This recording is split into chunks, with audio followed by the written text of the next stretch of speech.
diagnosis, a real diagnosis, and get yourself some help. And then come back Uh-huh. with that help and then have something to really say if you really were diagnosed as autism. Then you could actually help somebody because you've gotten the help you need to succeed in society with a disability. But she doesn't have a disability because she won't go get a diagnosis because she doesn't have a she's not, you know, it's irritating is all it is. Well, But I mean, it wasn't until recently that she started saying she was diagnosed. Because remember, the whole time she was in North Carolina, she was saying she was undiagnosed. right. That's And that's then I made that appointment at Monarch because she wanted to be diagnosed. And then she never went. But it wasn't until she moved out of the state that she started saying that she was actually diagnosed. right, right. She's even told me she's never been diagnosed. So yeah. Yeah, I do not have sympathy for her in this doll and her therapy, whatever you want to call it, doll. I think my nephew, he's got autism, and she don't act nothing like he does. You can tell. Well, she says she has Asperger's, however it's pronounced, and that's a highly functional. That's the highest functioning level of it, and I just don't know if she possibly really does have Asperger's. I don't really know. I don't know enough about it. She does have something wrong with her. I don't know what it is, but go Well, get if some you go help. back in her history and you look, it was always, her hashtags were mental health awareness, borderline personality disorder, and, Bipolar. it was, yeah, bipolar disorder. And it wasn't until Slab City when she met um, the other, I think her name was Jamie, that actually was autistic, that she started claiming undiagnosed autism. But my son has Asperger's. And, every child with autism presents differently.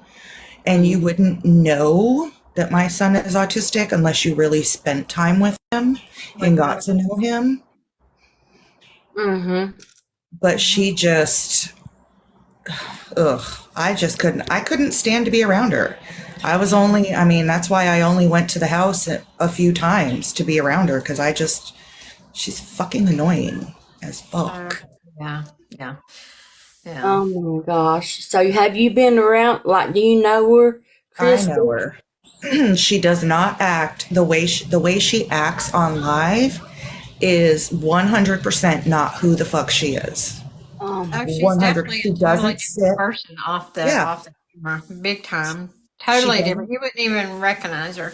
No, She she acts doesn't silly. sit in the back seat of a car. No, she does Um, not. She sits she in the had front. absolutely no problem walking around a festival by herself, enjoying herself for an entire day. Like Oh my she's God. so fucking fake. So fake. Why can't I? I don't know how we can get her off of TikTok. Everybody needs to be reporting her. That's what I said from the beginning. They need to be going in her lives and um, reporting it over and over and over. Just, I think if more and more people were reporting her, you know, she would start getting shut down. Do you? Because that tells them what the rest of us want to see. So if nobody reports her, then it's that they're okay with it. I guess. I mean, I just think that more Well, people from need to what I be. understand, I saw a post on Reddit that was showing the TikTok guidelines and saying that because payday is Wednesday, but if she gets enough reports against her, like violations against her, she will not get paid this week.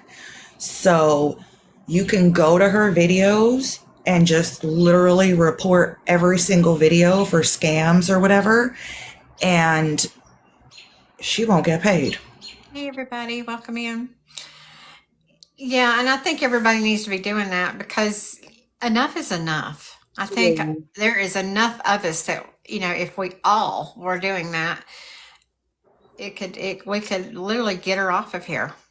And that's really the end game, is get her off of TikTok, because she is scamming a lot of women that are, that need their medicine, that need money for their medicine or whatever. She's just scamming a lot of innocent people that don't know better.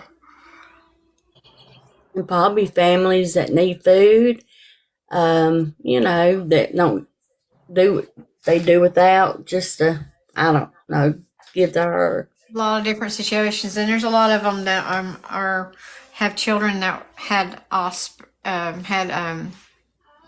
that were autistic.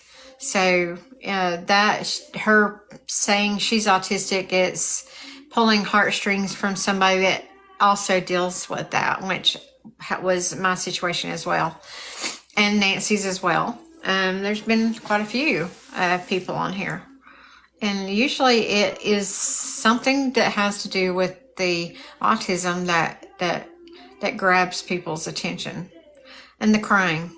And she knows how to cry. Yeah. She sure does. She knows how to bring it on. Yeah. And it's so fake because there's never tears. It's all bullshit. It's all bullshit. I mean, I've got so many regular messages from, I met her I met her on TikTok when, and somebody had sent, a very big creator sent her groceries and was like, oh, well, I've got a friend that's got a place for rent. And that's the longest she lasted with anybody, was at that rental property until whatever happened between her and that Jamie happened, and she was evicted because she didn't want to pay any more rent. But she's just not who she says she is. She had no problem getting Ubers, going to the bar, shooting pool. She would text me bragging about her new friends she met at the bars and this and that. I've got all these text messages. I have all this proof. Yeah. She had no trouble getting a taxi out here. There wasn't no Ubers out here where I live. She paid $22 each way just to go uptown to go eat, and then tipped him on top of that.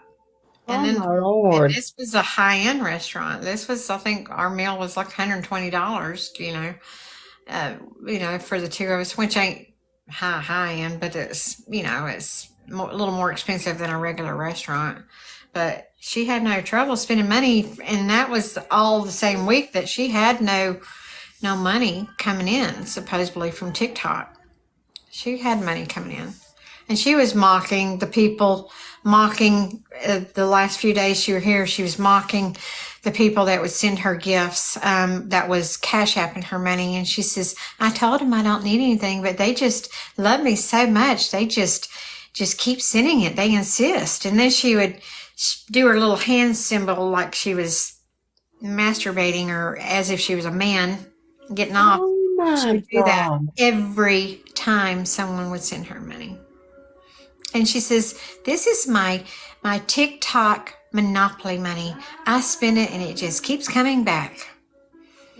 That burns me up. Sickening. And then to watch her just continue, just to continue a lifestyle where she doesn't have to worry about nothing. Because she told Sharon, right. Sharon had asked her about a job. She had the opportunity to have a couple jobs before she even got to Sharon's. And her response every time is, I make enough money on TikTok, I don't need to work. Oh, yeah. I've seen her say that, Crystal. Yeah, she told me that she basically wasn't making any more than $400 a week. $400 a month is what she told me at first.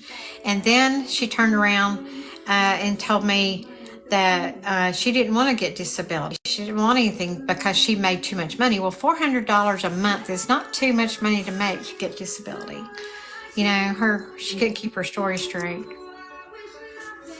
Yeah, she was never homeless. She has had a roof over her head for literally over a year, whether it was at Rebecca's, whether it was at Sarah's, at the rental house in North Carolina, Dixie's, a hotel. She has not been homeless in well over a year. Even when she was staying at the homeless shelter, after the people from Slab City purchased a car for her, she would go out to the car and beg for money then because she didn't want to get a job during the day because she couldn't stay in the shelter.